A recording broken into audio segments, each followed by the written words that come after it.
दोस्तों, आप सभी लोग अच्छे होंगे और आप सभी की तैयारी भी अच्छी चल रही होगी। और दोस्तों आज हम लोग आपसे बात करने वाले हैं आरबीआई ग्रेड बी के जो एग्जाम पैटर्न है। आप सभी लोग जानते होंगे, बट फिर भी इस बार का जो नोटिफिकेशन आपको देखने को मिला उसमें एग्जाम पैटर्न पूरा प्रॉपर वे में, एग्जाम स्कीम जिसको हम लोग कहते हैं, वो आपको डिटेल वे में नहीं रहा। ठीक है, इसलिए आज हम लोग आपसे मिलने वाले हैं, उसी के रिगार्डिंग बात करने वाले हैं। दूसरा चीज दोस्तों, आपकी सैलरी इस बार इंक्रीमेंट हुआ है, सैलरी इंक्रीज होकर आई है। पुराने से सैलरी जो रहा है वो अभी थोड़ा बदला है, उसके बारे में बात करेंगे। इसके पर्क्स एंड बेनिफिट क्या है, इसकी लीव कितनी मिलती है, छुट्टियां क्या क्या मिलती हैं, मतलब है उसमें मैंने ऐड कर दिया दिखाने के लिए आपको, ताकि आपको आइडिया हो सके। और दोस्तों इसका ग्रोथ क्या है, यानी कि अगर प्रमोशन होता है तो प्रमोशन कहां तक जा सकता है कोई व्यक्ति। ठीक है, तो वो सारी चीजें हम आपसे यहां पर बात करने वाले हैं। ये मेनली 4 या 5 पॉइंट पर हम लोग डिस्कशन करने वाले हैं। तो आज यार स्टार्ट करते हैं। और स्टार्ट करने से पहले आपको बता दें, जितने भी हमारे नए दोस्त हैं जिन्होंने अभी तक चैनल को सब्सक्राइब नहीं किया है, मेरे भाई चैनल को सब्सक्राइब करके बेल आइकन प्रेस कर लीजिएगा, ताकि आपको लाइव नोटिफिकेशन क्लासेस की मिलती रहे यार मेरे दोस्त। ओके, और आपका आरबीआई, दोस्तों आरबीआई के बारे में तो आपको पता होगा, हम लोग हमेशा बात करते हैं कि आरबीआई में मेनली 5 चीजें याद रखनी है। 1926, 1934, 1935, 1937 और 1949। ठीक है, ये आपके सामने है। ये 5 हिस्टोरिकल बैकग्राउंड्स हैं जो आपको अपडेट रखने होंगे। 1926, 1934, 35, 37, 49। 26 में हिल्टन यंग कमीशन, 34 में एक्ट पास हुआ, 35 में स्टैब्लिशमेंट हुआ, 37 में हेडक्वार्टर मूव हुआ, 1949 में नेशनलाइजेशन हुआ। यह है दोस्तों आपका आरबीआई का logo, royal Bengal tiger before palm tree. तो ये आपको याद नहीं, ये लोगो है आरबीआई का। तो बेसिक सी चीज आपको पता होनी चाहिए। हम और आप जब भी आरबीआई के देखते हैं तो ये जरूर दिखता होता है हमको। तो कुछ लोग कंफ्यूज हो जाते हैं। तो ये क्या है, royal Bengal tiger before palm tree, palm tree से पहले रॉयल बंगाल टाइगर। अब दोस्तों यहां पर आपको अगर हम बात करते हैं कि आपका फॉर्म फिलिंग वगैरह सब कुछ तो क्लियर ही है, सब कुछ इन्होंने डिटेल दे ही दिया है। फॉर्म फिलिंग 10 तारीख से स्टार्ट हो चुका है आपका, और इसका फॉर्म फिलिंग लास्ट डेट है 30 सितंबर तक का। ठीक है डियर, और ये सब तो आपको आइडिया ही है। टोटल 120 पोस्ट आपके सामने है यार। ये हम आपको ये भी पता होगा 83 जनरल के हैं, बाकी के 17 पोस्ट डीईपीआर के और 20 पोस्ट जो है डीएसआईएम के हैं। 83 आपके जर्नलिस्ट के पोस्ट हैं। ये भी आपको आइडिया होगा ही होगा, नहीं है तो देखते चलना। एंड दोस्तों अगला पॉइंट, आपकी जो एज अंडर रिजर्व जो इसकी कैटेगरी, यानी जो मिनिमम एज और मैक्सिमम एज है 21 से 30 साल की एज है। मिनिमम एज 21 साल, मैक्सिमम एज 30 साल है। ये भी ध्यान रखना आप लोगों ने। अब इसके एलिजिबिलिटी क्राइटेरिया की बात करते हैं। दोस्तों इसमें एलिजिबिलिटी में हम आपको थोड़ा सा समराइज करते चल रहे हैं। इसका एजुकेशन 60%, बैचलर डिग्री में अगर मास्टर से हो तो 55%। तो यानी कि अगर आप ग्रेजुएट हो तो 60% मार्क्स होना ही चाहिए आपका। एज 21 से 30 है, नेशनलिटी इंडियन, और नंबर ऑफ अटेम्प्ट्स जो हैं, अगर जो जनरल कैंडिडेट्स हैं, ईडब्ल्यूएस और जनरल कैंडिडेट्स हैं, उनको 6 अटेम्प्ट दिया जा रहा है। अगर वो 6 अटेम्प्ट यानी 6 बार अगर वो प्रीलिम्स में बैठ चुके हैं तो आप फॉर्म फिल नहीं कर सकते, ये याद रखना है। अब आपको बता दें दोस्तों, यहां पर जर्नलिस्ट की बात करें, जर्नलिस्ट के पोस्ट की बात करें, तो इसमें प्री, मेंस और इंटरव्यू, यानी कि 3 फेजेस में आपको एग्जामिनेशन देखने को मिलते हैं। Phase 1, phase 2 and phase 3। Phase 1 यानी कि प्री, फेज 2 यानी कि मेंस, फेज 3 यानी कि इंटरव्यू। ठीक है, ये याद रखना है दोस्तों। फेज 1 अगर हम इसकी बात करते हैं, फेज 1 की बात करते हैं, फेज 1 एक ऑनलाइन पेपर, ऐसे याद रखना, ये केवल क्वालिफाइंग नेचर का होता है। क्या होता है, ओनली क्वालिफाइंग नेचर का होता है। और इसमें हिंदी और इंग्लिश चूज कर सकते हो आप किसी भी सब्जेक्ट में, बस इंग्लिश को छोड़ के। इंग्लिश केवल इंग्लिश में होगा, अदरवाइज बाकी के जो होंगे आपके फेज 1 में, उसको आप हिंदी और इंग्लिश दोनों में कर सकते हो। ओके, 1/4 नेगेटिव मार्किंग है, यानी कि 1/4 आपका नेगेटिव मार्किंग है, ये ध्यान रखना। 1/4 आपका क्या है, नेगेटिव मार्किंग है, यहां पर इस चीज को ध्यान रखना है। ओके, अब आते हैं दोस्तों पैटर्न के ऊपर। एग्जाम पैटर्न क्या हमारा, तो एग्जाम पैटर्न हमारा को जो हम लोग इस बार के नोटिफिकेशन में देखने को नहीं मिल रहा है दोस्तों, जीए आता है 80 मार्क्स का। 18 देखो इस बार का जो नोटिफिकेशन है वो पूरा डिटेल में करके, यानी कि एक साथ ही एक लाइन में ऐसे करके लिख दिया इन्होंने। टोटल 200 नंबर, 200 क्वेश्चन और एक 120 मिनट का टाइम है। 200 क्वेश्चंस, 120 मिनट का टाइम। कहीं उन्होंने बाइफर्केशन नहीं किया। तो दरअसल इस बार के नोटिफिकेशन में, तो आप इस बार के नोटिफिकेशन को आपको बता दें कि जनरल अवेयरनेस 80 मार्क्स का, यानी कि इस बार वेटेज, यानी कि हर बार यही होता है कि जीए का जो होगा उसका वेटेज ज्यादा है दोस्तों। जीए इस 80 क्वेश्चन 80 नंबर का, 80 मार्क्स 80 क्वेश्चन 80 मार्क्स के। रीजनिंग एबिलिटी की बात करें 60 क्वेश्चन 60 मार्क्स के। इंग्लिश की बात करें 30 क्वेश्चन 30 मार्क्स का, और क्वांट की बात करें 30 क्वेश्चन 30 मार्क्स का। इनका पूरा सेपरेटेड टाइम दिया हुआ है, यानी कि जीए का 25 मिनट, रीजनिंग का 45 मिनट, इंग्लिश का 25 मिनट, क्वांट के 25 मिनट। ठीक है, टोटल 120 मिनट दिया हुआ है, ये याद रखना है। यहां पर आपको जो दिख रहा है आपका आरबीआई ग्रेड बी पर, ये फेज 1 का ये एग्जाम पैटर्न है डियर, ये ध्यान रखना होगा। बहुत सारे बच्चे पहली बार ही आ रहे होंगे एग्जाम देने, उनको कहीं से मतलब बहुत कम लोगों को आइडिया हो पाता है कि भाई, क्योंकि इन्होंने जो नोटिफिकेशन इस बार दिया है, इस बार नोटिफिकेशन पे अगर आप जाओगे, डिटेल नोटिफिकेशन जो आया है उसके ऊपर ऐसे क्लिक करने के लिए दिया हुआ है एनेक्सर, ये उसके ऊपर क्लिक करोगे तब आपका एग्जाम पैटर्न ओपन होके आएगा। तो कहीं ना कहीं कुछ लोग डाउट में होते हैं। आप यहां पर देख सकते होंगे फेज 1 में रीजनिंग, ठीक है, जीए, क्वांट और इंग्लिश, ठीक है, ये ध्यान रखना है, ये फेज 1 का एग्जाम पैटर्न है। अब यहीं पर हम दोस्तों फेज 2 में चलते हैं, तो फेज 2 में भी पूरा का पूरा खुल के नहीं मेंशन किया गया है, आप यहां पर देख सकते होंगे paper 1, paper 2 and paper 3। Paper 1 जो है वो ESI, economic and social issue, 50% objective है, 50% डिस्क्रिप्टिव होगा। जो ऑब्जेक्टिव होंगे वो 30 क्वेश्चन आएंगे, 30 नंबर का, 30 मिनट का टाइम दिया जाएगा, माफ, उसमें 30 मिनट का टाइम दिया जाएगा आपको, ठीक है, 30 मिनट का। और इसमें नेगेटिव मार्किंग है, जो ऑब्जेक्टिव है उसमें नेगेटिव मार्किंग है, ये याद रखना, इसमें नेगेटिव मार्किंग है। लेकिन जो डिस्क्रिप्टिव है 6 क्वेश्चन आएंगे जिसमें से 4 आपको अटेम्प्ट करने हैं, 90 मिनट टाइम दिया जाएगा, 100 मार्क्स का होगा, ये इसमें कोई नेगेटिव मार्किंग नहीं होता। वैसे डिस्क्रिप्टिव इंग्लिश आएगा, इसमें भी कोई नेगेटिव मार्किंग नहीं है। लेकिन पेपर 3 जो होगा उसमें finance and management, F and M जिसको बोलते हैं, ठीक है, फाइनेंस एंड मैनेजमेंट की बात करें, उसमें 50% ऑब्जेक्टिव होगा, 30 क्वेश्चन आएंगे, टाइम 30 मिनट दिया जाएगा और 100 मार्क्स के होंगे दोनों मिला के। और डिस्क्रिप्टिव का कोई नेगेटिव नहीं, बट ऑब्जेक्टिव में आपको नेगेटिव देखने को मिलेगा, नेगेटिव मार्क्स देखने को मिलेंगे। आपके साथ यहां पर आपका डिटेल है, आपका फेज 2 जो पैटर्न है डिस्क्रिप्टिव का वो देख सकते हो आप लोग। यहां पर आप देख सकते हो यहां पर कि आपका जो ऑब्जेक्टिव आंसर होंगे, जो ऑब्जेक्टिव क्वेश्चंस होंगे, ऑब्जेक्टिव क्वेश्चंस के लिए कितना नेगेटिव मार्किंग है, 1/4, 1/4 जो भी मार्किंग होगी उसका 1/4 आपका डिडक्ट हो जाएगा अगर गलत आंसर करते हो तो। अगर छोड़ देते हो तो कोई नंबर नहीं कटेगा, बट अगर गलत अटेम्प्ट करते हो तो 1/4 आपका डिडक्ट हो जाएगा यहां पर। अब दोस्तों इंटरव्यू की बात करें, इंटरव्यू से पहले आपका साइकोमेट्रिक टेस्ट। दरअसल दोस्तों साइकोमेट्रिक मैंने जानबूझ के लिखा, वहां पे पर्सनालिटी टेस्ट जैसा वर्ड यूज किया गया है, नोटिफिकेशन में देखोगे आप। इस बार आईबीपीएस पीओ में भी देखोगे आप लोग ने पर्सनालिटी टेस्ट टर्म यूज किया, इन्होंने पर्सनालिटी टेस्ट, ठीक है। एसबीआई में जो साइकोमेट्रिक वही सेम चीज है। तो आपका यहां पर इसके, और ये केवल क्वालिफाइंग नेचर का है, आपसे क्वेश्चन आएंगे अलग अलग सेक्शन से, अलग अलग क्वेश्चन होते हैं, अलग अलग कॉन्सेप्ट पर बेस्ड होता है, कोई इमोशनल होता है, कोई हाइपोथेटिकल होते हैं, ऐसे क्वेश्चन काउंटर किए जाएंगे। उस क्वेश्चन का आपको आंसर देना है और उसी क्वेश्चन वो केवल क्वालिफाइंग नेचर का है, बस आपको और आपके प्रोफाइल को समझने और समझाने वाला क्वेश्चन होगा, ये जो आपका साइकोमेट्रिक होते हैं। देन उसके बाद आपका इंटरव्यू का होगा, ठीक है। इसका जो साइकोमेट्रिक है कोई मार्क्स अलॉटेड नहीं होते, बस नॉर्मल है, आपको क्वालिफाई करना है, दैट्स इट, ओके, आपको अपियर होना है। अब इसके बाद दोस्तों आता है इसके ग्रोथ की बात करते हैं, इसके प्रमोशंस की बात करते हैं। प्रमोशन क्या क्या है, कैसे कैसे प्रमोशन होते हैं दोस्तों। तो आप ज्वाइन कहां कर रहे हो, आप यहां पर देखो, आप असिस्टेंट ग्रेड बी यानी कि आरबीआई ग्रेड बी असिस्टेंट की जा रहे हो, यानी कि यहां पर आप इनिशियल फेज में, ठीक है। फिर दोस्तों असिस्टेंट मैनेजर, फिर मैनेजर, ठीक है। आप कहां पे ग्रेड बी जो मैनेजर के लिए जो जा रहे हो, तो एक होता है आरबीआई का माफ कीजिएगा मैंने यहां पर बोल दिया, आरबीआई असिस्टेंट एक अलग पोस्ट आती है, वो आपका क्लर्कल कैडर का होता है, वो आप सभी को पता होगा, ठीक है। आप यहां नहीं ज्वाइन कर रहे हो, आप ग्रेड बी में जाओगे तो यहां नहीं जाओगे, आप सीधे कहां से ज्वाइन कर रहे हो, आप मैनेजर से ज्वाइन कर रहे हो। आप कहां से ज्वाइन कर रहे हो, आप मैनेजर से, यानी कि ये थर्ड वाला, ये वाला, यहां से join, you will join here, यहां से आप ज्वाइन कर रहे हो। आप इसके 7 साल के बाद एजीएम असिस्टेंट जनरल मैनेजर, फिर आप आ जाओगे आफ्टर नेक्स्ट 4 ईयर, उसके बाद डीजीएम यानी डिप्टी जनरल मैनेजर, फिर आपका जनरल मैनेजर, उसके 4 साल के बाद आपका क्या होगा, जनरल मैनेजर। ये जरूरी नहीं है, ये 4 साल फिक्स नहीं होता, ये दरअसल अवेलेबिलिटी के ऊपर भी डिपेंड करता है कि अवेलेबिलिटी क्या है, उसी हिसाब से अप एंड डाउन होता रहता है, ठीक है। इस चीज को ध्यान रखना है।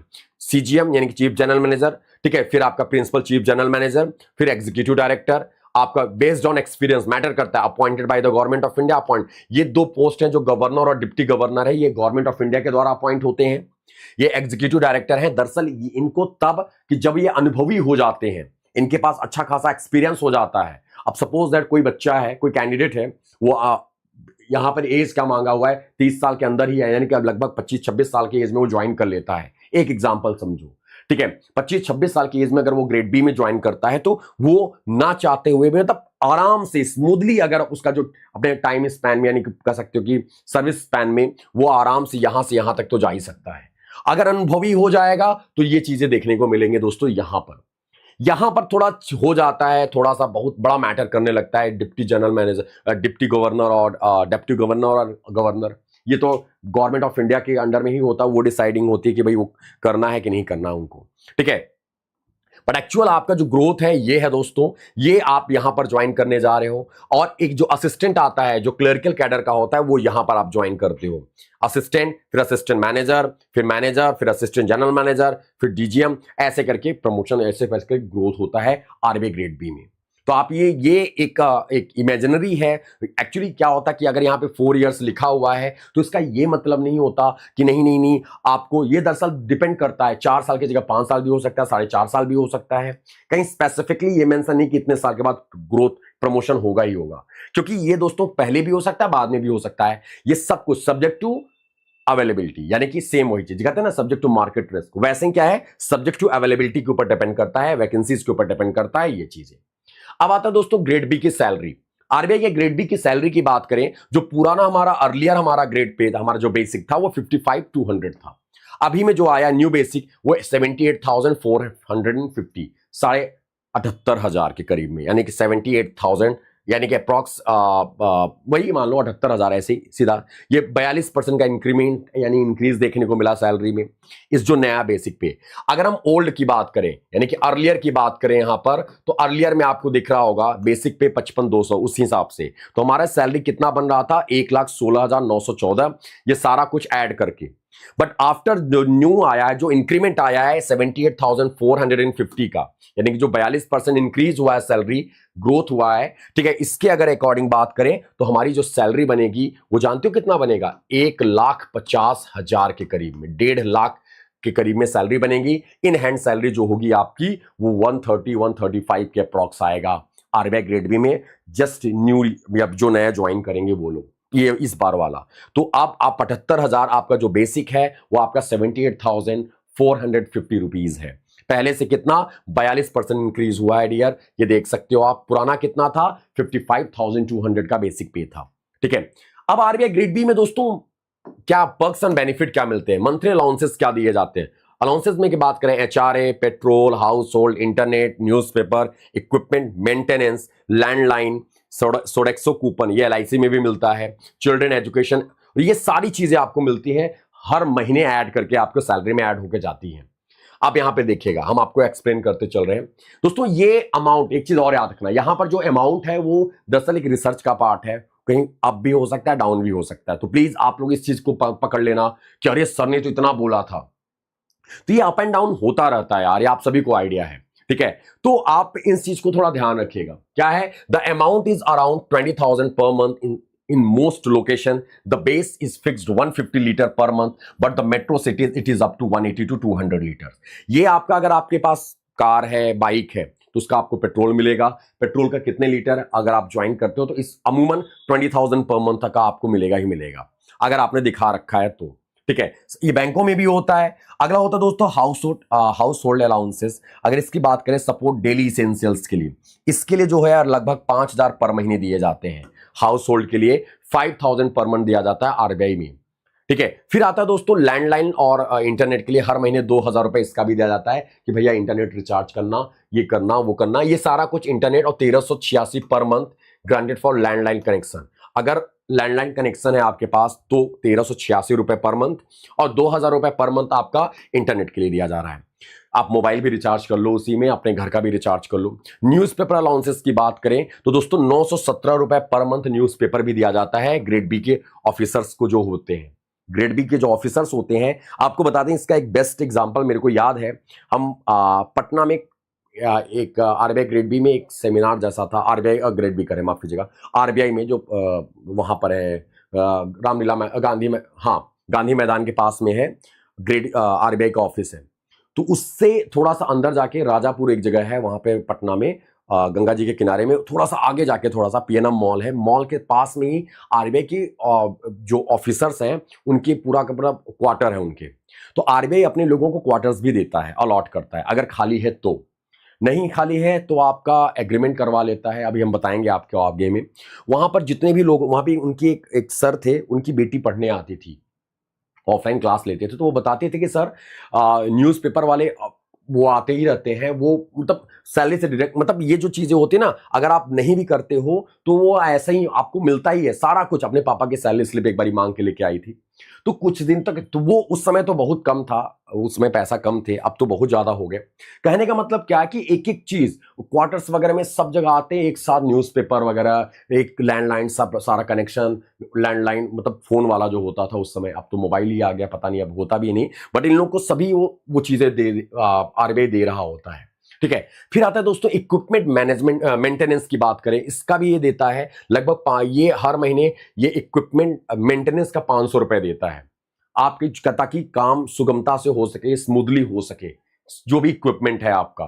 ठीक है, एचआरए आरबीआई ग्रेड बी, ये आपका ये सिटी बेस्ड एकोमोडेशन है, बेनिफिट है। तो आप यहां पे देखिएगा कि RBI provides housing accommodation to its officer, however its RBI officers are unable to obtain housing through RBI due to lack of available units। वही सेम चीज है, अगर खाली है तो आपको क्वार्टर अलॉट होंगे, अगर नहीं खाली है तो they are entitled to receive an HRA 15% of their basic पे।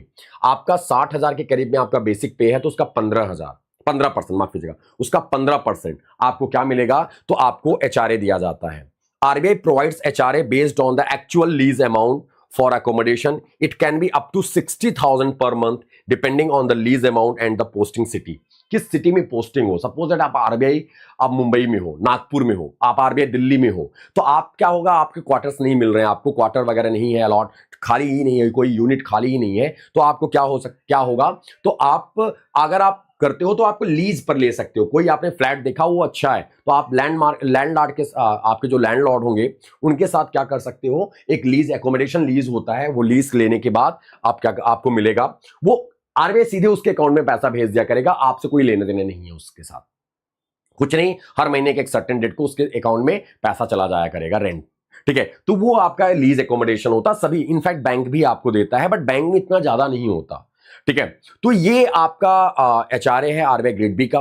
फिर दोस्तों आता है चिल्ड्रन अलाउंस, एजुकेशन अलाउंसेस की बात करें, ये 2 बच्चों को सपोर्ट करता है चिल्ड्रन। ठीक है, 2 बच्चे में ये पर बच्चों के ऊपर 7,000 रुपए, अगर 2 बच्चे हैं तो 14,000 रुपए पर मंथ आपके सैलरी में ऐड होके आएगा, अगर आपके दोनों बच्चे पढ़ रहे हैं तो। सोडेक्सो कूपन की बात करें, सोडेक्सो कूपन क्या होता है, कूपन में आप ऐसे समझ लो कि कुछ को ऐसे जैसे एलआईसी में भी देता है, एलआईसी डबल में भी मिलता है ये। इसमें क्या होता है, टाइम से timely log in log out कर रहे हो आप, चेक इन चेकआउट कर रहे हो, तो उसका भी कूपन मिलता है। तो ये दरअसल लगभग 280 से 300 या 250 से 300 रुपए के बीच में मिलता है, अब वेरी करता है, ये कुछ फिक्स नहीं, अमाउंट अप एंड डाउन हो सकता है।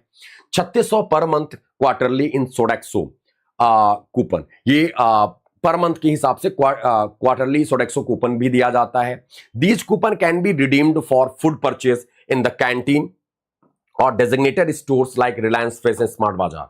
यानी कि आप इन कूपन्स को अगर टाई अप होता है, ठीक है, तो इन कूपन्स को क्या कर सकते हो आप, जो कैंटीन होगा आरबीआई का, ठीक है, वहां पर इन कूपन्स को रिडीम कर सकते हो खाना खाने के लिए, या फिर आप कोई सिलेक्टेड जो जिनके साथ टाई अप होता है अलग अलग, जैसे कि बिग बाजार के साथ था पहले, अब बिग बाजार, अब स्मार्ट बाजार हो गया, रिलायंस फ्रेश, तो इन सब के साथ टाई अप होता है, तो वहां से आप कुछ खरीदने के लिए उस कूपन को रिडीम करा सकते हो, सोडेक्सो कूपन को। ठीक है, तो ये दोस्तों दरअसल ये आपका ये भी देता है आरबीआई, तो यानी कि ये सारी फैसिलिटीज मिलती हैं आपको। लीव की बात करें दोस्तों, तो लीव में क्या है, कोई व्यक्ति है अगर उसको earn leave, casual leave, medical और sick leave, study purposes, paternity और मैटरनिटी, अगर कोई फीमेल है तो मैटरनिटी और मेल है तो पैटर्निटी, ये सारे लीव आपको दिए जाते हैं आरबीआई में। तो दरअसल आरबीआई ग्रेड बी दरअसल एक ऐसा जॉब है साथियों, जो मतलब एक कहते हैं रेपुटेड जॉब के साथ साथ हैंडसम सैलरी, यार मतलब दिल खुश हो जाए वो वाला। तो यही इसीलिए इसमें ज्यादा फाइट देखने को मिलता है आपको, बहुत ज्यादा वैकेंसीज नहीं आती। आप पिछली बार से तब भी इस बार बहुत अच्छा खासा वैकेंसी आपको देखने को मिला, 66 वैकेंसी थी लास्ट टाइम पे, इस बार 83 वैकेंसी है, तो कहीं ना कहीं बेहतर ही है उससे अगर हम बात करें तो। दोस्तों ये रहे आपके जो मेन पॉइंट्स थे, वो आपको अपडेट कराया मैंने। साथियों यहां पर आपका आरबीआई ग्रेड बी का जो बैच है आपका, इसकी रिगार्डिंग आप लोगों की तैयारी को चार चांद लगाने के लिए एक बैच भी आ रहा है जो आज से स्टार्ट होने जा रहा है। आप इस बैच को इनरोल करा सकते हो किस कोड के साथ, Y307 कोड लगा के इस बैच में इनरोल करा सकते हो। ये दरअसल डियर आपका P2I बैच है, प्रीलिम्स टू इंटरव्यू का बैच है आपका। आप अगर इस बैच में इसके साथ साथ आपको लग रहा है कि हम आरबीआई ग्रेड बी भी भर देते हैं और आने वाले जितने भी एग्जाम्स होंगे रेगुलेटरी बॉडीज के, चाहे वो नाबार्ड ग्रेड ए हो, IRDAI हो, या फिर हमारा SBI SO हो, SBI PO, जो भी हो, डजंट मैटर, तो या फिर IBPS PO हो या जो भी गाइस, तो ये सबसे बेस्ट ऑप्शन है आपके लिए बैंक महापैक प्लस। बैंक महापैक प्लस दोस्तों आप इसको इनरोल करा सकते हो इस कोड के साथ, और ये इसके साथ साथ आपको दोस्तों अभी डबल वैलिडिटी भी चल रही है, 2x वैलिडिटी है, जिसमें आपको एक सिंगल अमाउंट पे करना होगा और आपको 2x वैलिडिटी मिलेगी। और आपको आरबीआई ग्रेड बी की सारी क्लासेस इंक्लूडिंग QRE यानी सब कुछ एक एक चीज, यहां तक कि फेज 2 की क्लासेस भी इसमें इंक्लूडेड रहेंगी। कुछ भी करने की आवश्यकता नहीं है। इसमें आपको मॉक मिलेगा, ठीक है, आपको टेस्ट सीरीज मिलेंगे, जो सॉरी वही मॉक या टेस्ट सीरीज, ठीक है, वीडियो कोर्सेज मिलेंगे, लाइव क्लासेस मिलेंगे, इसमें आपके नॉर्मल बैंक के एग्जाम्स मिलेंगे, RRB PO मिलेगा आपको, IBPS PO के मेंस मिलेंगे, तो सारी क्लासेस मिलेंगे, A to Z चीजें आपको कवर अप होंगी। यहां से आपको कुछ करने की आवश्यकता नहीं है, ठीक है। तो आप इसे देख सकते हो, ये आपका टेलीग्राम ग्रुप है, आप चाहो तो स्कैन करके ज्वाइन कर सकते हो। अगर कोई क्वेरी कोई क्वेश्चन होगा तो यहां पे इस टेलीग्राम ग्रुप के थ्रू आप जुड़ सकते हो। तो thank you guys, bye bye, आप सब लोग अपना ख्याल रखिएगा। और कोई अपडेट होगा, कोई क्वेरी होगा तो कमेंट सेक्शन में आप जरूर बताइए, या तो QR कोड ज्वाइन करके टेलीग्राम पर ऐड हो जाओ, वहां पर आके मेरे को मैसेज कर सकते हो आप। Okay dear, thank you, Mahadev, Radhe Radhe साथियों। और जिन्होंने अभी तक नहीं जुड़े हैं इस बैच में, फटाफट जुड़ जाएं यार। अगर आप सीरियस हो आरबीआई ग्रेड बी को लेके तो वहां पर आपके पास ऑप्शन है, अपॉर्चुनिटीज है, ढेर सारी चीजें हैं, ढेर सारी फैसिलिटीज हैं, ठीक है। मेहनत तो है नो डाउट, तो आसानी से तो नहीं मिलता, आपको पता ही है, तो मेहनत तो करनी ही